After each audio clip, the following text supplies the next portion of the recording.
One night in the forest, a police car transported Krug, a dangerous murderer. Two officers escorted him, but they were careless. Instead of staying alert, they mocked him.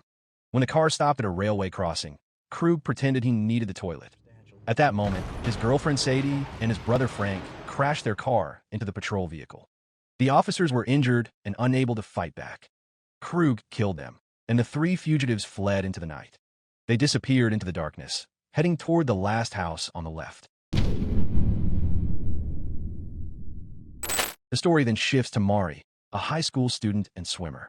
She trained daily with her mother, Emma. Her father, John, was a surgeon who still tried to make time for the family. During school break, they traveled to their old house in the forest. The property had a main house and a guest house. The trip was also meant to honor their late son. Mari chose to stay in the guest house, where she found her brother's necklace and decided to wear it. Later, she swam in the lake behind the house.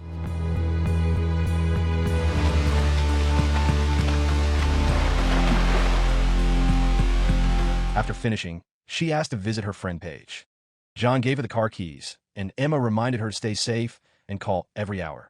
Mari drove to a small town to see Paige, who worked as a cashier. They had smoked marijuana in the past, but Mari had stopped once she became an athlete. While they were talking, a customer named Justin overheard them. After failing to buy cigarettes without ID, he offered them marijuana at his motel. Paige agreed and went with him. Mari waited in the car, but grew uneasy when Paige took too long. With no phone signal to call her mother, she went inside. There, she found Paige smoking with Justin. Paige urged her to join. Mari resisted at first, but eventually gave in. Hours later, Emma called to warn Mari about an approaching storm and told her to come home. Mari lied, saying she would stay at Paige's place. Emma sensed something was wrong, but chose to remain silent. Later that night, while the storm grew stronger, Mari asked Justin about his life. He said he often moved from city to city with his father and uncle. When Paige pressed about his family, Justin explained they were out of town until the next day. After drinking, Mari and Paige teased Justin for looking nerdy and decided to dress him up to make him look cooler. Sit down. Bobby. I love it.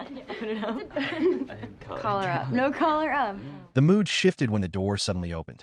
Krug, Frank, and Sadie walked in. They were fugitives already wanted and shown in the media, and they turned out to be Justin's family. Panicking, Justin tried to explain, but Krug slapped him across the face. Mari and Paige swore they would stay quiet, but Krug did not trust them.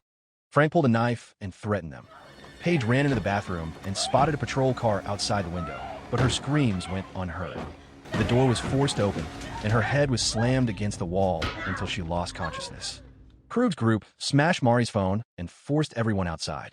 Dragging Justin with them, they escaped using Mari's car and took Mari and Paige as captives. On the drive, the girls were assaulted while Justin sat in silence, filled with regret. The group soon got lost in the forest. Mari recognized the area near her house and tricked them into turning left. Krug followed, unaware of her plan. Tension grew inside the car as Sadie kept harassing Mari. Mari tried to fight back and even reached for the door to escape, but the struggle caused the vehicle to swerve out of control and crash into a ravine. She agrees.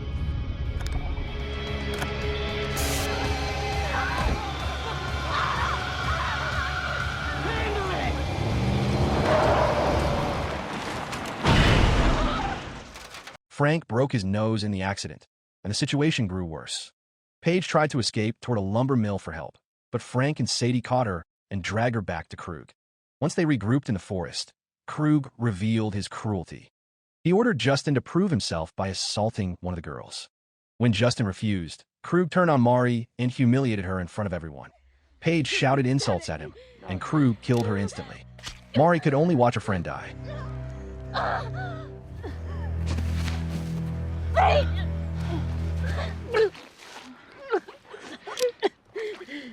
Krug's fury grew. He called Justin weak, then punished Mari brutally while Sadie joined in.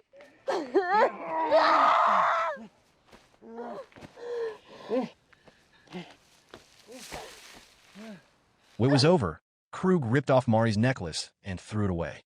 Justin quietly picked it up. Mari, trembling, dressed herself and sat in silence. Krug threatened to harm her mother next.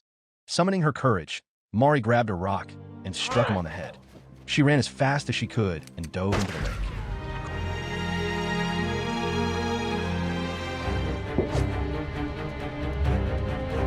Krug, Frank, and Sadie opened fire from shore. Most shots missed, but one bullet hit her back. She jerked in pain, then floated still in the water. As heavy rain poured, Krug's group left Mari behind and searched for shelter. They forced Justin to follow, leaving Paige's body on the ground. Nearby, John and Emma grew restless, sensing something was wrong. A knock came at their door. Emma hoped it was Mari, but instead Krug and his group stood outside. Unaware of the danger, John and Emma let them in.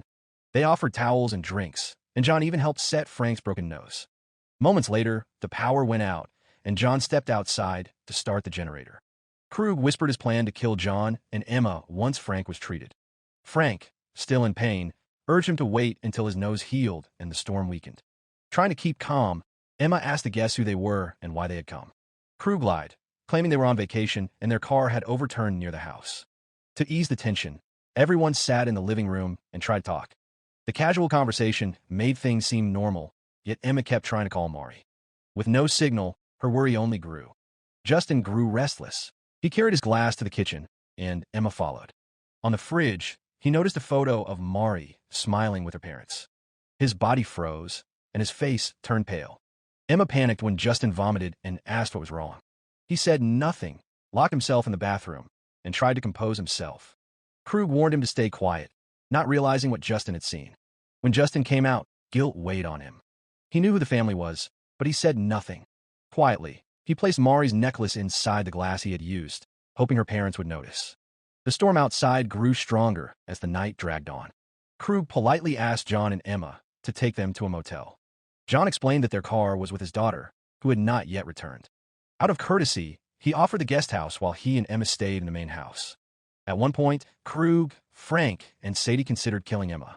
But Emma, unaware of their true nature, spoke kindly and said they could come to the main house anytime if they needed help. Her words made them hesitate. Krug even thanked her. Later, back in the main house, Emma spoke to John about the strange behavior of their guests. Both felt uneasy, though they could not explain why.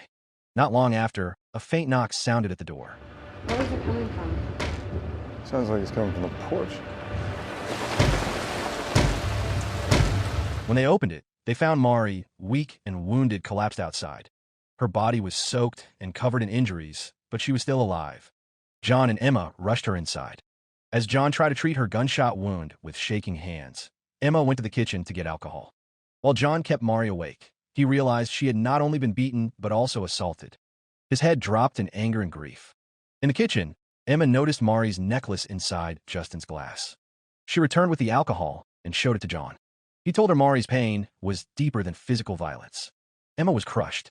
She explained where she had found the necklace, and together they realized the guests they had welcomed were the ones who hurt Mari. Their rage burned, but saving Mari was their priority. With no car available, John decided to take her to the hospital by boat across the lake. At the dock, he discovered the boat keys were still in the guest house. Preparing for trouble, he carried tools with him before heading back. At the same time in the guest house, Justin quietly took Krug's gun from the table. From outside, Frank noticed Emma's suspicious movements. As he approached the main house, Emma realized he might find Mari if he got inside. She tried to distract him by acting friendly and lighthearted. Frank asked where John was. Emma said he was asleep in the bedroom. Hearing this, Frank's intentions darkened. When he went to grab a drink from the fridge, Emma stopped him quickly, afraid he would see Mari's photo. She handed him a drink herself. Even so, Frank moved closer to Emma near the fireplace, where Mari was lying. He caught sight of her and realized she was still alive. Emma reacted fast and struck him from behind with a whiskey bottle. A fight broke out. She stabbed him with a knife, but Frank fought back hard. John rushed in with his tools and beat Frank until he died.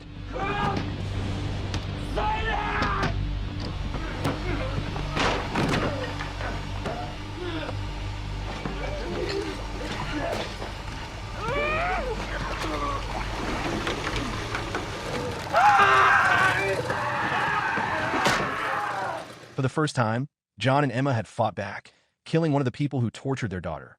But the night was not over. They armed themselves with makeshift weapons and went to the guest house. Inside, they found Justin sitting quietly with Krug's gun in his hands. He handed it to John, showing he no longer wanted to follow his father.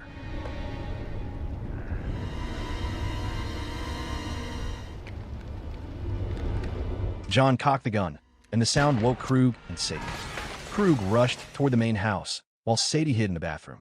At the main house, Krug spotted Mari's bloody clothes on the table and then discovered Frank's dead body. He stayed hidden, waiting for a chance to strike. Back at the guest house, Emma and John confronted Sadie. A brief fight broke out, and with Justin's help, Emma shot her dead. John then returned to the main house. Emma had already taken Mari to the boat. Justin followed and was allowed to join them, since he had turned against Krug. John stayed behind, prepared for a final fight. Krug appeared with a mocking smile. He insulted John, raised his weapon, and attacked. John struggled and was nearly overpowered.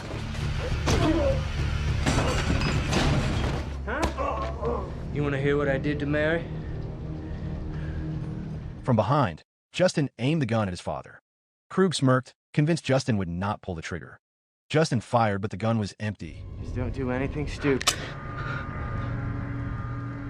Even so, Krug understood that his son had chosen to defy him. Enraged, he stabbed Justin with a knife. In the chaos, Emma sprayed fire extinguisher gas to shield Justin and dragged him to safety. John saw Krug collapse unconscious, but chose not to finish him yet, saving a harsher end for later. By morning, Mari woke up injured but alive. John, Emma, and Justin carried her to the boat and set out for the hospital, ending a night of terror. A flashback revealed Krug's fate. John had dragged him to the kitchen, cut him, numbed his body, and forced his head inside a microwave. Hey, what are you doing? Doc? You're gonna be fine. Hey.